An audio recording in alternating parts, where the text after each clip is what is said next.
रीमा अपनी आंखें बंद करती है और जोर से चिल्लाती है, मैं खुद को माफ करती हूँ। गुफा कांप उठती है, दर्पण टूट जाता है, छलावा रीमा जलकर राख हो जाती है। एक तेज रोशनी फैलती है और अंधकार छोटने लगता है। रीमा को बेहोश अवस्था में बाहर बाबा तारण मिलते हैं। बाबा उसकी ओर इशारा करते हैं। पीछे एक सीधी झाड़ी मारती है। रीमा, क्या हम जिंदा हैं? रीमा उसकी ओर दौड़ती है। विवेक लौट आया था, कमजोर, डरा हुआ, लेकिन जिंदा। गांव छोड़ते समय बाबा तारण मुस्कुराते हुए कहते हैं, छलावा मर नहीं सकता, वो हर इंसान के भीतर होता है। फर्क बस इतना है, कौन भागता है और कौन सामना करता है। रीमा ने आत्मा द्वार के भीतर खुद का सामना किया, अपने डर को स्वीकार किया और विवेक को छलावे के जाल से बाहर निकाला। सब कुछ शांत लग रहा था, लेकिन क्या सच में सब खत्म हो गया? रीमा और विवेक शहर लौट आते हैं। दोनों के चेहरे पर राहत है, लेकिन आंखों में अब भी अनकहे डर की परछाइयां।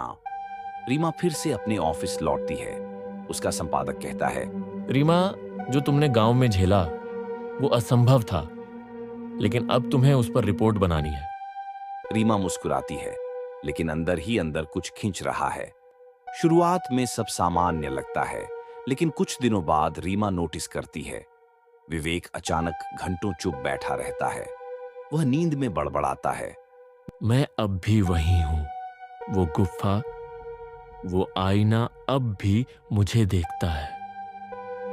एक दिन उसने अपने कमरे की दीवार पर उल्टे चिन्ह बना दिए, वही जो उन्होंने आत्मा द्वार में देखे थे। कहीं कुछ बच गया है। रीमा बाबा तारण को कॉल करती है। बाबा बस इतना कहते हैं, हर कोई छलावे को पूरी तरह हरा नहीं पाता। कभी कभी वो इंसान के साथ लौट आता है, एक दूसरा चेहरा बनकर। रीमा रात को उठती है और दीवार पर एक वाक्य खून से लिखा देखती है, तू डर को जीत नहीं सकती, डर अब तुझ में है।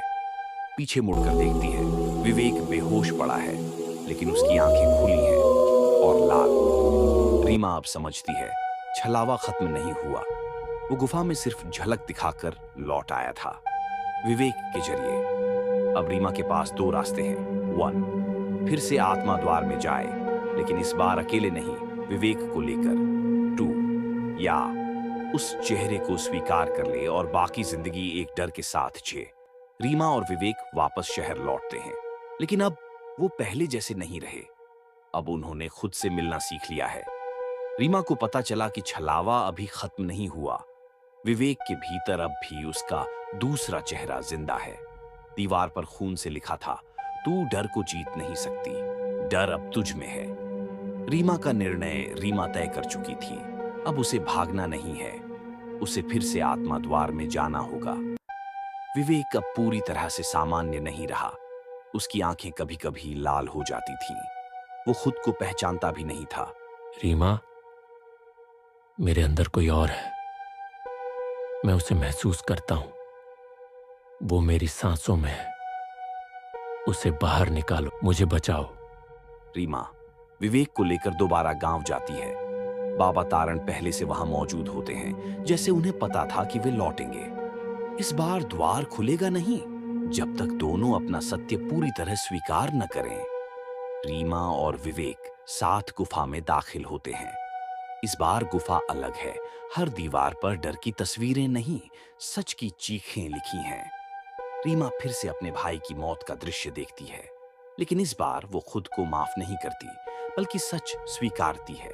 हाँ, मेरी वजह से वो मरा, क्योंकि मैंने उसे नजरअंदाज किया। मैं दोषी हूँ, लेकिन मैं यही सच लेकर जीऊंगी, झूठ में नहीं। विवेक जमीन पर गिर जाता है। उसके भीतर से एक काली परछाई निकलती है, वो असली छलावा। रीमा सीधे उस परछाई की ओर देखती है और चिल्लाती है, तू कोई राक्षस नहीं, तू हमारी गलती है। तू हमारी माफी से मरता है, डर से नहीं। छलावा रीमा पर हमला करता है, लेकिन तभी विवेक अपनी सारी ताकत लगाकर बोलता है, रीमा, मैं अपने डर को मानता हूं। मैं हमेशा मजाक करता था क्योंकि मैं अंदर से टूटा था।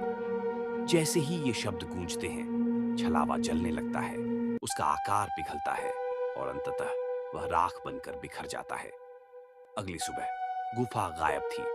बाबा तारण भी। रीमा और विवेक अकेले खड़े थे, लेकिन अब पहले जैसे नहीं, अब मुक्त। रीमा अपने लेख में लिखती, हे छलावा कोई आत्मा नहीं, कोई प्रेत नहीं, वो हमारे भीतर पनपती अधूरी सच्चाई है जिसे हम खुद से भी छुपाते हैं। जो सच को स्वीकारता है वही असली विजेता होता है। 3 महीने बाद रीमा फिर से अपनी पत्रकारिता में एक्टिव हो चुकी है। विवेक भी थेरेपी ले रहा है, लेकिन सब कुछ शांत नहीं है। एक दिन रीमा को एक अजीब लिफाफा मिलता है। कोई पता नहीं, कोई नाम नहीं, बस एक पुरानी तस्वीर। उस तस्वीर में है एक बच्चा और पीछे एक धुंधली परछाई, बिल्कुल वैसी जैसे छलावा की थी। नीचे लिखा है, छलावा कभी मरता नहीं, वो बस शरीर बदलता है। अगला तुम कौन? अनाथालय की फाइल। रीमा उस फोटो के पीछे लगे नंबर से पता लगाती है कि ये एक पुराने अनाथालय की है, राजगढ़ अनाथालय, जो अब बंद हो चुका है। लेकिन जैसे ही वो वहां जाने की कोशिश करती है, विवेक उसे रोकता है। रीमा, तू फिर से उसी दलदल में जा रही है, ये बार बार तुझे खींचेगा। रीमा जवाब देती है, अगर मैं नहीं गई तो अगला कोई मासूम उसका शिकार होगा। रीमा राजगढ़ जाती है। अनाथालय जर्जर है, लेकिन अंदर अभी भी दस्तावेज बचे हैं। एक कमरा ऐसा है जहां दीवार पर बच्चों की ड्राइंग है, हर चित्र में एक ही परछाई, लंबी, बिना चेहरा, लाल आंखें। ये बच्चों का काल्पनिक दोस्त नहीं था, ये छलावा था जो बचपन में ही घुस गया था। रीमा को एक पुराना दस्तावेज मिलता है जिसमें राजगढ़ अनाथालय के स्टाफ की तस्वीर है, और उसमें जो नाम लिखा है वो उसे हिला देता है। हेड केयरटेकर तारनाथ मिश्रा, बाबा तारण। मतलब बाबा तारण वहीं से थे जहां सब शुरू हुआ। रीमा जैसे ही बाहर निकलती है, उसे एक छोटी बच्ची मिलती है, हाथ में वही पुरानी तस्वीर लिए। बच्ची बोलती है, दीदी, क्या आप भी उसके साथ खेलेंगी? रीमा के हाथ से लिफाफा गिर जाता है और कैमरा झूम करता है उस बच्ची की आंखों पर, लाल, चमकती हुई। वो बच्ची कौन थी? रीमा उस बच्ची को गौर से देखती है। रीमा, तुम्हारा नाम क्या है बेटा? मेरा नाम वही है जो तुमने कभी नहीं सुना। मैं तुम्हारी गलती हूं दीदी। और तभी बच्ची की परछाई बढ़ने लगती है, दीवारों पर फैलती है और पूरा अनाथालय कंपकपाने लगता है। रीमा खुद को फिर से आत्मा द्वार के सामने पाती है, लेकिन इस बार वो अकेली नहीं है।